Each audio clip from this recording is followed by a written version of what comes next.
পশ্চিম এশিয়ায় যে যুদ্ধ শুরু হয়েছে তা এখন আর কেবল ইরান ও ইসরায়েল কিংবা তেহরান ও যুক্তরাষ্ট্রের মধ্যকার লড়াই নয়। এই সংঘাত আরও বিপজ্জনক হয়ে উঠেছে, কারণ এতে বেশ কয়েকটি নতুন মাত্রা যুক্ত হয়েছে। এটি এখন শুধু রাজনীতি ও জাতীয় প্রতিদ্বন্দ্বিতাকেই নয়, বরং ধর্মীয় পরিচয়, মতাদর্শ এবং একে অপরকে ছাড়িয়ে যাওয়ার প্রতিযোগিতাকেও অন্তর্ভুক্ত করেছে। এই সংঘাতের প্রভাব এখন আর গাজার রাস্তায় সীমাবদ্ধ নেই, এটি পাকিস্তানের বিভিন্ন অঞ্চলেও ছড়িয়ে পড়েছে। ধর্মীয় পরিচয় এবং আধিপত্য এখন ঝুঁকির মুখে।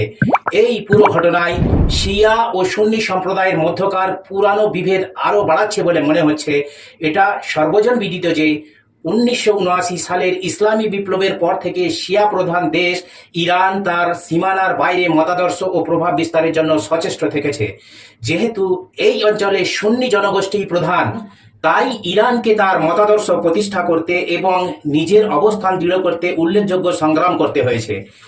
নিজের পথের বাধা দূর করতে ইরান ফিলিস্তিনের স্বাধীনতার মতো বিষয়গুলোর সঙ্গে নিজেকে যুক্ত করেছে, কারণ মুসলিম বিশ্বে এই বিষয়ে কোনো মতভেদ নেই।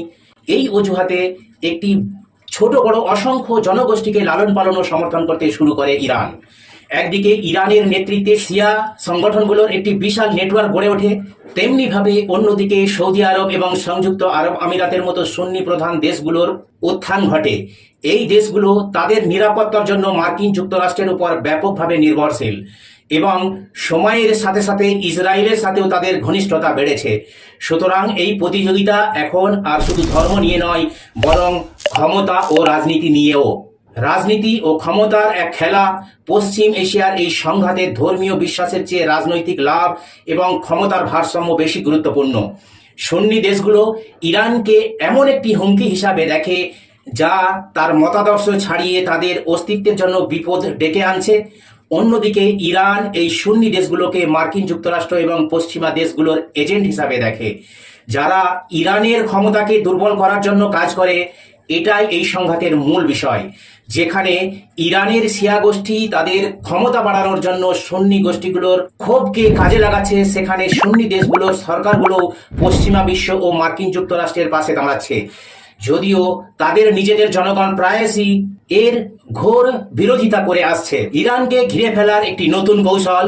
ইরানের বিরুদ্ধে যে কোনো সরাসরি সামরিক পদক্ষেপ মার্কিন যুক্তরাষ্ট্র ও ইসরায়েলের জন্য 2003 সালের ইরাক যুদ্ধের মতো সহজ হবে না, কারণ ইরান ইরাকের চেয়ে অনেক বড়, বেশি সংগঠিত এবং ঐক্যবদ্ধ একটি দেশ। এর নিজস্ব সেনাবাহিনী এবং স্থানীয় মিলিশিয়ারা খুবই শক্তিশালী এবং একই সাথে একাধিক রণক্ষণে লড়াই করতে সক্ষম। ইরানের পূর্ব সীমান্তে পাকিস্তান ও আফগানিস্তান অবস্থিত। এই অঞ্চলটি বরাবরই সুন্নি বিদ্রোহ এবং চরমপন্থী কার্যকলাপের একটি কেন্দ্রস্থল।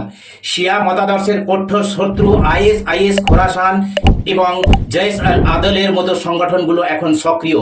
কৌশলবাদীরা মনে করেন যে ইরানের পশ্চিম রণাঙ্গন অর্থাৎ ইসরায়েল থেকে সরাসরি মোকাবেলা করার পরিবর্তে এর পূর্ব সীমান্তে অর্থাৎ পাকিস্তান আফগানিস্তান সীমান্তে অস্থিতিশীলতা সৃষ্টি করে একে ঘিরে ফেলা যেতে পারে। যদি সেখানে অস্থিরতা বাড়ে, তবে ইরানকে তার শক্তি ও সম্পদ সেই সীমান্তে কেন্দ্রীভূত করতে হবে, যা অন্যান্য রণাঙ্গনে একে দুর্বল করে দেবে। সোভিয়েত আফগানিস্তান যুদ্ধের সময় মার্কিন যুক্তরাষ্ট্র একই ধরনের কৌশল অবলম্বন করেছিল, কিন্তু আজকের পরিস্থিতিটি ভিন্ন, কারণ এই সন্ত্রাসী গোষ্ঠীগুলোর মধ্যে আর আগের মতো ঐক্য নেই। পাকিস্তান ও তালিবানের ভূমিকা।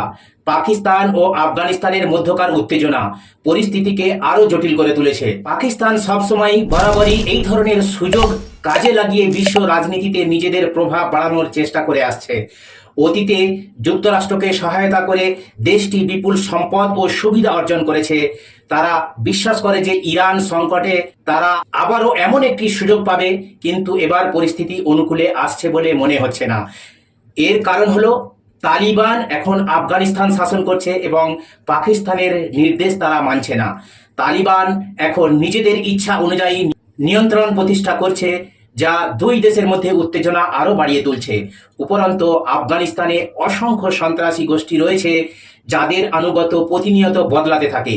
যদি এই গোষ্ঠীগুলো বাহ্যিক শক্তির প্ররোচনা বা তাদের ধর্মীয় উদ্দেশ্যের কারণে ইরানের বিরুদ্ধে এই যুদ্ধে ঝাঁপিয়ে পড়ে, তবে পশ্চিম এশিয়া ও দক্ষিণ এশিয়ার মধ্যকার পার্থক্য বিলীন হয়ে যাবে এবং সমগ্র অঞ্চল এই ভয়াবহ যুদ্ধে নিমজ্জিত হবে। এখন প্রশ্ন উঠছে, এরপর কি ঘটতে পারে? এমনটি ঘটলে সমগ্র অঞ্চলটি একটি এমন যুদ্ধক্ষেত্রে পরিণত হবে যেখানে প্রতিটি রণাঙ্গন একে অপরের সাথে সংযুক্ত থাকবে। ভৌগোলিক ও ধর্মীয় বিভেদ পুনরায় মাথাচাড়া দিয়ে উঠবে। একদিকে থাকবে ইরানের প্রভাব এবং অন্যদিকে সুন্নিদের অসন্তোষ ও আমেরিকার স্বার্থ। এই সংঘাত এখানেই থেমে যাবে না। এর উত্তাপ সিরিয়া উপসাগরীয় দেশগুলি থেকে আফগানিস্তান ও পাকিস্তান পর্যন্ত ছড়িয়ে পড়বে। এটি এখন আর শুধু দুটি দেশের সেনাবাহিনীর মধ্যে যুদ্ধ নয়, বরং এটি একটি বড় পরিচয়ের লড়াইয়ে পরিণত হচ্ছে, যার সুতো কারবালা থেকে দামেস্ক, গাজা এবং পাকিস্তান সীমান্ত পর্যন্ত বিস্তৃত। এই সংঘাত একবিংশ শতাব্দীর বিশ্ব মানচিত্র এবং রাজনীতিকে সম্পূর্ণরূপে নতুন রূপ দেওয়ার ক্ষমতা রাখে। তাই এই প্রশ্ন ওঠে, ইরান, ইসরায়েল এবং আমেরিকার মধ্যকার যুদ্ধ কি এখন একটি শিয়া সুন্নির যুদ্ধে পরিণত হচ্ছে? এ বিষয়ে আপনার মতামত কি? অনুগ্রহ করে মন্তব্য কমেন্ট বক্সে জানান।